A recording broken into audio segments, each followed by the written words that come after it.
तो नाजरीन, अब्दुल रशीद साहब के घर में मैं मौजूद हूँ। शाबान मोहल्ला गुड़ा का पंचायत, वार्ड नंबर 7। ये मकान आप देख सकते हैं, बिल्कुल इसमें आग लगी, इसमें कुछ नहीं बचा है। इसके अंदर के हालात हैं, मैं पहले आपको दिखाने की कोशिश करूंगा। तो कैमरा मैन से गुजारिश करूंगा। तो यहाँ पर आप देख सकते हैं कि बिल्कुल यहाँ पर जो जो दरवाजे की लकड़ी है या छत है, सारा जल गया है। पहले इस कमरे की मैं जो हालत दिखाने की कोशिश करूंगा। तो ये देखिए, यहाँ पर सिर्फ मिट्टी, लकड़ी, धुआं है। और यहाँ पर जो है और कुछ नहीं बचा है। ये आप एक कमरे के हालात देख, अभी इस साइड में दूसरा कमरा, ये दूसरा यहाँ पे किचन इनका यहाँ पर है। तो ये आप देखिए, यहाँ पर भी कुछ नहीं बचा हुआ है, सारा जल गए। सीलिंग है, छत है, दीवारें हैं, या जितना भी सामान था किचन में, सब कुछ जो है, राशन वगैरह जो भी था, सब कुछ जल गया है। तो ये रहे दो कमरे। अब इस साइड में जो है जरा जाना बड़ा मुश्किल, मैं कोशिश करूंगा यहाँ पर जाने की। तो इस रूम में आप देखिए, ये रूम भी जो है बिल्कुल खत्म हो गया। यहाँ पर थोड़े से चावल यहाँ पे मुझे दिख रहे हैं, बाकी यहाँ पर सारा कुछ जल गया। जो छत है, ये जो पुराने मकान होते हैं, इनमें जो है मिट्टी छतों पे होती है, 1.5 2 फीट की मिट्टी होती, वो भी नीचे गिर गई। और मजबूत छत होते हैं लकड़ी के, ये वो भी जो है लकड़ी भी आप देख सकते हैं किस तरह से सारी टूट गई है। और इस साइड अगर देखेंगे आप, ये तो बिल्कुल छत जो है, छत का कहीं नामो निशान नहीं है। तो ये हालात है इस घर के अंदर के। तो इसके बाद जो है हम बात करेंगे यहाँ के जो हैं घर के मालिक, उनसे भी बात करेंगे। वो भी आप, अब्दुल रशीद साहब का ये घर है। मेरे साथ अब्दुल रशीद मौजूद हैं और इनसे जानेंगे कि क्या वजूहत रही और क्या क्या लॉस इनका हुआ है। तो सर बताइए, ये कब आग लगी, कैसे लगी? जनाब नासिर के शाह साहब, अस्सलाम वालेकुम।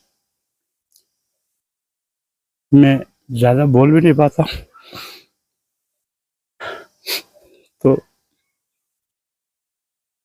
शुक्रिया आपका, आपने यहाँ पर तकलीफ़ की मेरे पीछे, और आप खुद ही यहाँ पर पहुँच गए। मैं बहुत आपका शुक्रिया अदा करता हूँ।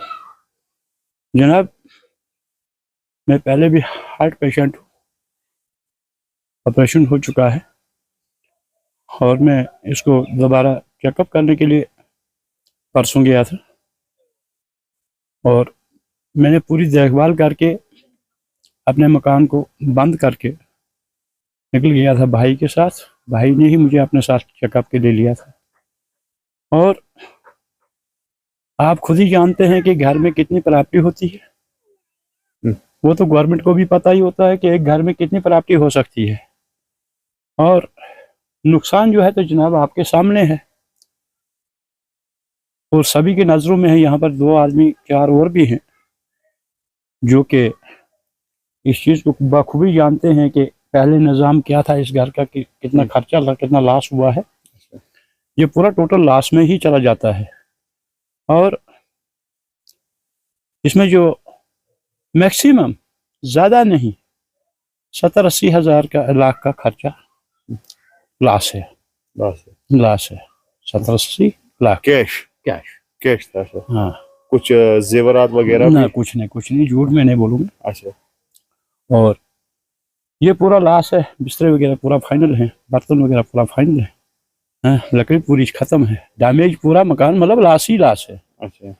और प्रॉपर्टी खुद ही गवर्नमेंट खुद बनाएगी, या आप भी अपने अंदाजे से बना सकते हैं कि कितनी प्रॉपर्टी हो सकती है। और यहाँ पर हमारे पीडब्ल्यूडी के एक्स सुपरवाइजर भी हैं, ये भी कह सकते हैं कि अच्छा, अंदाजा ऐसे लगा तो मुझे सकते हैं। बताइए, वजह क्या रही, आग लगने की वजह क्या है, कुछ पता है? ना मालूम है, ये लगाई गई है, लगी नहीं है। अच्छा। बिजली सर्किट होने का कोई मतलब नहीं है, कोई कुछ नहीं है। अगर मैं खुद भी जानता हूँ, थोड़ा इधर हमारे लाइनमैन साहब हैं, सामने हैं, तो 50% मैं भी ये काम जानता हूँ। बिजली सर्किट तब हो सकती है अगर हमारा हीटर कोई लगा हुआ हो, लाइन चलती हो, तो सर्किट लाइन हो सकती है। अगर मेन स्विच से पावर बंद है, और तकरीबन 22 दिन से मकान मेरा लॉक है, क्योंकि ऑपरेशन के बाद मैं उधर बेटे के पास चला गया, मैं अकेला रहता था यहाँ पर। तो उन 22 दिनों में क्या आज तक क्यों नहीं हुआ ये सर्किट? और मेरी गैर मौजूदगी में कैसे लाइन सर्किट हो सकती है, क्योंकि मैंने मेन स्विच से लाइन तो काट दी थी। अच्छा। हाँ, इधर बोर्ड पे मतलब मीटर भी पड़ा हुआ है, तो लड़के भी घर नहीं थे। अच्छा। एक गाड़ी के साथ चला गया है, भाभी भी उतरी, भाभी तक घर नहीं आया है। एक डोडा के लिए चला गया था पहले दिन, है मेरे से एक दिन पहले चला गया, तो वो डोडा के लिए काम पर चला गया। तो मेरे भाई ने, फौजी भाई ने मुझे यहाँ से उठाया, कहते चलो जी 10 दिन बैठो मेरे पास, उसके बाद आपकी तारीख जो है वो 18 तारीख चेकअप की है, तो उधर थोड़ी डाइट शाइट भी मिल जाएगी, और आपका चेकअप करके 1 महीना उधर काटो ताकि आपको थोड़ी जान में होश आ जाए। तो महीना तो वो 18 दिन तो कैसे काटने थे मैंने वहां पर। जो ही शाम को हम वहां पर पहुंचे 10 बजे, तो 10 बजे हमने खाना खाया वहां पर, तो उसके बाद सोने के लिए चले गए। रात के तकरीबन 12:15 बजे मुझे लड़के ने फोन कर दिया कि डैडी खाना खाया। मैंने कहा हाँ खाना तो खाया है। कहते हैं कि मकान गजब हो गए। मैंने कहा क्या हुआ भाई? कहता है मकान को आग लगी है, वो नेस्तो नाबूद हो गया। वो काम पर था, काम पर से उसने फोन किया। कहते हैं कि आप फिक्र मत करो, मैं सुबह घर जाकर पता करूंगा। मैंने कहा कोई बात नहीं, मैं भी आ जाऊंगा। बस यही तफसील है मेरे पास, बाकी ये खुद जानते हैं यहाँ पर। जी चलो इनसे पूछते हैं कि आपको कितनी जानकारी है, क्या मसला हुआ है, कुछ बताइए। देखिए नर्स साहब, पहले अस्सलाम वालेकुम, तो शुक्रिया अदा करता हूँ पहले आपका कि आपको कॉल की और जल्द से जल्द यहाँ बदरों से यहाँ पर पहुँचे। तो रोड के हालात जानते हैं, फिर भी आप इन तकलीफ की वजह यहाँ पर पहुँचे। ये हमारे जो रिलेशन भी आते हैं, हमारे फुफेरे भाई भी हैं ये। तो अब यहाँ से हम काफ़ी नीचे रहते हैं, जहाँ से आपको पता है, जहाँ से आपके साथ है मैं। तो इनका कम से जैसे 70-80 लाख रुपये इनका नुकसान हुआ है, और मकान लेकर जितना भी नुकसान हुआ है। और पहली बात यह है कि सर ये खुद जम्मू गए हुए थे, हार्ट के पेशेंट ये पहले वहाँ पर एडमिट रह चुके हैं, क्योंकि इनकी सर्जरी हुई है। तो जब वहाँ से वापस आए तो लोगों ने इनको गाड़ी में भाला से बैठाया और यहाँ तक घर तक पहुँचाया। तो पहले हार्ट के पेशेंट थे, तो इनको सर मकान के हाल जब मुझे पता चला तो मैं भी सुबह यहाँ पर आया। कल यहाँ पर आए थे पहले में, तो यहाँ पर हालत बहुत ख़राब यहाँ पर थे, खुद यहाँ पर आए नहीं थे। फिर रात को यहाँ पर आए, तो उसके बाद सुबह यहाँ पर इनके पास आया। फिर इनने सारे दस्ता सुने कि ऐसा हुआ है, जैसे पहले इन्होंने बताया कि मकान को आग लगाई गई है। ये आग लगाई, इनका कहना है ये आग लगाई गई है। तो अगर लगी है या लगाई है, किसने लगाई है, तो इसके मैं चाहता हूँ जो डोडा SSP साहब है और जो SP भद्रवा के हैं, SHO जो भाला में, पूरी तहकीकात की जाए कि अगर इनका कहने का आग लगी है तो ऐसे बंदों को सामने लाया जाए और पूरी तहकीकात हो। तो दूसरी बात है कि गवर्नमेंट से दूसरी अपील यह की जाती है कि इनका जितना भी इनका नुकसान हुआ है, घर का चाहे प्रॉपर्टी को भी नुकसान हुआ है, तो आज की डेट जैसे बताया कि 30-70-80 लाख तो नुकसान होता है आज की डेट में। जो घर में जिन्होंने सामान लेकर जितना मटेरियल मकान पे लगा हुआ, जो अंदर कुछ अपनी कुछ चीज़ें ऐसी होती है वो हर किसी को पता होता है।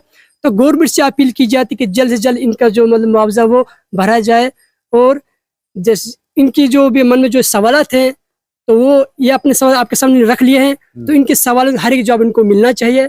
और लास्ट में ये कहना है कि दूसरे भी, मैं यहाँ पर क्या हूँ क्योंकि मैं तो दूसरे महल में यहाँ पर रहता हूँ, तो साथ यहाँ पर दूसरे भी यहाँ पर साथी हमारे, उनको पूछ सकते हैं आप कि यहाँ पर खुद आपने यहाँ पर जायजा किया कि यहाँ पर क्या हालात है। तो यही कि गवर्नमेंट से अपील है कि जल्द जल्द मतलब इनका जो मुआवजा होगा, उनका नुकसान भरपाई हो और तहकीकात की जाए कि आग कैसे लगी है, कि शॉर्ट सर्किट हुआ अगर तब होता, अगर मेल्स अगर लाइन अगर चल रही हो तो बस हीटर लगाओ, सब कुछ। हीटर तो इस्तेमाल करते नहीं थे यहाँ पर ये, तो ये खुद जम्मू गए तो बाद में यहाँ पर आग लगे। तो आज तक क्यों नहीं, कैसे हो? तो इसलिए सर साहब से चैनल के माध्यम से कहना चाहता हूँ पूरी इसके तहकीकात हो और गवर्नमेंट से अपील की जाती है कि जल्द से जल्द इनकी भरपाई योजना। क्या कहेंगे आप, कितना नुकसान है यहाँ पर और क्या जानकारी आपके पास? नुकसान इनका जनाब, हम ऊपर गांव में रहते हैं। मैं इस वक्त आया था क्योंकि हमारे बूढ़े आदमी मौजूद आदमी हैं। मैंने कहा कि ये बीमार भी हैं और इनका पता करेंगे। और रात को सुना मैंने फोन किया तो इन्होंने कहा कि मेरा घर को भी आग लगी है। अच्छा। मैं अभी आया यहाँ और देखा और मकान की हालत अभी लगी है आग, लेकिन नुकसान तो घर में आपको जनाब को ही पता होता है, गवर्नमेंट को पता है गृहस्थी में कितने चीजें होती हैं जो कि सब खत्म हो चुकी है। जनाब ने अभी चेक किया। अच्छा। लिहाजा गवर्नमेंट जो है वो इनका जो मुआवजा बनता है या कुछ पैसा बनता है वो दिया जाए, क्योंकि ये पहले पेशेंट है, बीमार है ये। लिहाजा गवर्नमेंट से यही इल्तिजा है हमारी कि भाई इनको जल्द से जल्द इनकी मतलब मांग पूरी होनी चाहिए। क्या नाम है आपका सर? फखरुद्दीन। तो जिस वक्त आग लगी तो आप यहाँ पर थे? हम नीचे सोए थे ना, हम नीचे से देखिए आगे तो हम आगे कुछ जाने। अच्छा हाँ। तो मतलब को लगा पता कुछ कैसे लगी है क्या? कोई पता नहीं लगा कैसे लगा। तो बुझाई कैसे फिर आप लोगों ने? हमने इधर पानी लाया, टंकी में पानी था ना, उधर टंकी से पानी लाया, उसमें पानी शानी डाला, ये मिट्टी डाली ऊपर से इसको, आग बुझाई हमने। आग बुझ गई। तो घर बिल्कुल लाख था। हाँ मेरे को लगा था, ताला लगा था बाहर। अच्छा, तो ये आप देख सकते हैं कि स्थानीय लोग भी बोलते हैं कि हमने आग देखी, और जो घर के मालिक अब्दुल रशीद का ये मानना है कि ये आग लगी नहीं है, लगाई गई है। तो चलिए, ये मैटर ऑफ इन्वेस्टिगेशन है, क्या पुलिस इसमें जो है कार्रवाई करेगी। और जो नुकसान हुआ है, काफ़ी ज़्यादा नुकसान है, पूरा मकान जो है डैमेज है। और जो है अब्दुल रशीद साहब बारात बता रहे हैं 60 से 70 लाख का जो पूरा मकान का जो डैमेज है। इसमें जो है कैश भी उनके पास 70-80 हज़ार था, वो कैश भी जो है जल गया है, और यहाँ पर कुछ नहीं बचा है। घर में लॉक था, और कैसे मुमकिन है कि अगर लॉक घर है, बिजली का जो मेन स्विच है उससे आगे आग कैसे गई। तो फिलहाल ये जो है पुलिस का जो है काम है, वो कैसे इसको जो इन्वेस्टिगेट करेगी। और जो कंपनसेशन की बात आती है, अब्दुल रशीद साहब को जो कंपनसेशन मिलना चाहिए, कि खुद भी हार्ट पेशेंट है, जम्मू गए थे इलाज के लिए, और वहीं पर इनने जो दुखद खबर सुनी और ये वापस आ गए हैं यहाँ पर। फिलहाल मुझे दीजिए इजाज़त, ज़्यादा नजर अपडेट आप देखते रहिए नासिर के शौक से। शुक्रिया, खुदा हाफिज़।